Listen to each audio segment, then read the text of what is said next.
इचलकरंजी कबनूर रोडवर बँक मॅनेजरच्या डोक्यात दगड घालून निर्घृण हत्या। इचलकरंजी शहरातील कबनूर रोडवरील पेट्रोल पंपासमोर मध्यरात्रीच्या सुमारास अभिनंदन जयपाल कोल्हापुरे वय वर्ष 44 राहणार इंदिरानगर कबनूर यांच्या डोक्यात दगड व सिमेंट पाईप घालून निर्घृण हत्या करण्यात आली। या दरम्यान कोल्हापुरे यांचा जागीच मृत्यू झाला। सदर मयत व्यक्ती हे खासगी बँकेत व्यवस्थापक म्हणून कार्यरत होते। या घटनेने इचलकरंजी शहर परिसरात खळबळ उडाली आहे। प्राथमिक माहितीनुसार सोमवार दिनांक 27 रोजी रात्री अभिनंदन कोल्हापुरे हे कोल्हापूर रोडवरील एका बारमध्ये दारू पिण्यास गेले होते। तेथे वेटरशी किरकोळ वाद झाल्यानंतर ते बारमधून बाहेर पडले।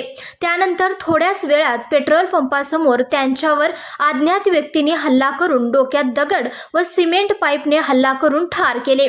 सदरची घटना पहाटे 2च्या सुमारास घडली आहे। या घटनेची माहिती मिळताच शिवाजीनगर पोलिसांनी घटनास्थळी धाव घेऊन पंचनामा केला। या खुनाचे नेमके कारण अद्याप स्पष्ट झाले नाही। पुढील तपास शिवाजीनगर पोलीस ठाणे करीत आहेत। संघर्ष या न्यूज चॅनलला लाईक करा, शेअर करा आणि सबस्क्राइब करा।